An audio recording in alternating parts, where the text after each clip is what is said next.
29.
Браво!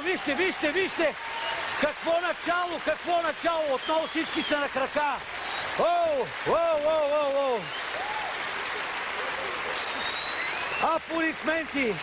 Аплодисменти! Това е истински финал за тях двамата!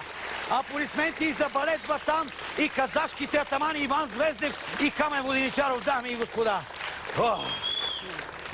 Браво, момчета! Това не е възможно да се научи за една седмица. Вие сте извънземни. Толкова ударно започнахте, че чак ме достраша. Жури, давайте с коментарите, но наистина, господин Балкански, бъдете внимателни. Наистина, това, което се случва е страшно. Аз мисля да им дадеме по една пушка и да ги пращаме на фронта в Украина. Не знам, но те може би имат казашки саби. Вижда се, че много са се старали.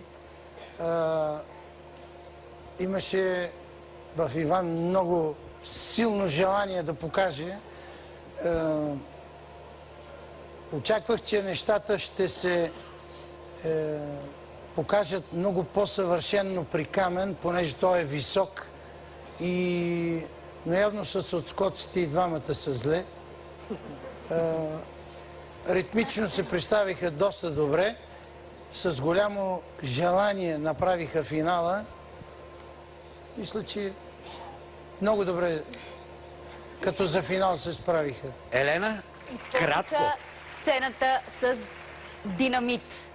Такъв заряд, такова настроение в цялата зала. Съжалявам, академик Балкански, но не съм съгласна с вас. И двамата имаха страхотни отскоци.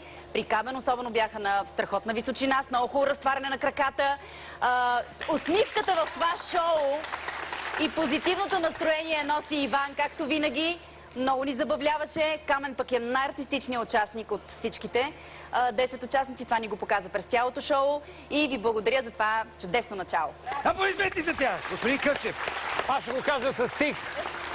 Пусите клисурци, станали московци, а панагюрци, донски казаци. Само, че Камен от София, Иван от Павликени. Така че много добре и от мен. Супер. Много добре. Това, което ги обединява и аз го мога. А сега нека поканим на сцената техния ментор Дария Дегтяр, за да чуем мнението и за изпълнението ви. Заповядайте. Вот вам микрофон. Благодарю за эмоции, которые я испытала, когда работала с Ваней, с Каменом. Очень трудолюбивые. Я не встречала таких жаждущих эмоций людей. Спасибо вам большое. Большое удовольствие получила от работы. Перевод. Благодаря за емоцията, която получих, докато работех с Камен и с Иван. Те са изключително трудолюбиви, влагаха много старания, много чувства и им благодаря от сърце. Да изпратим с аплодисменти Дария. Беше страхотна. Благодарим ти, благодарим ти. А сега оценките, уважаемо жури. Господин Балкански.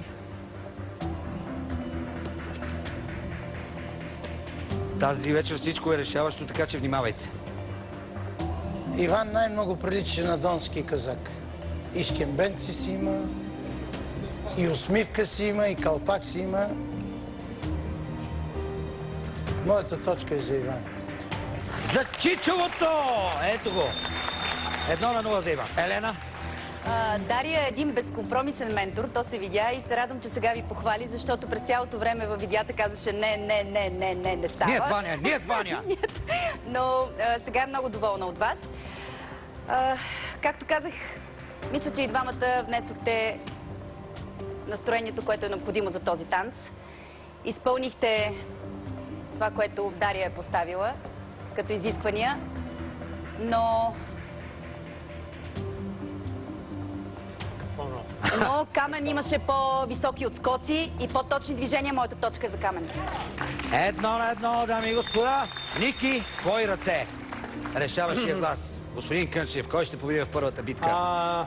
Бих дал и на двамата по една точка. Соломоновско решение не е възможно в случая. Всяка точка има цената на задто. Иван беше по-смешен. Една точка за Иван. И победител двобойно наредно с 2 на 1 точка. Иван Звездев, честито! Иване, Камене, заемете местата си. Дами и господа, след големия финал на третия сезон на Като две капки вода, отново ще имаме имитации. И то какви? Ники като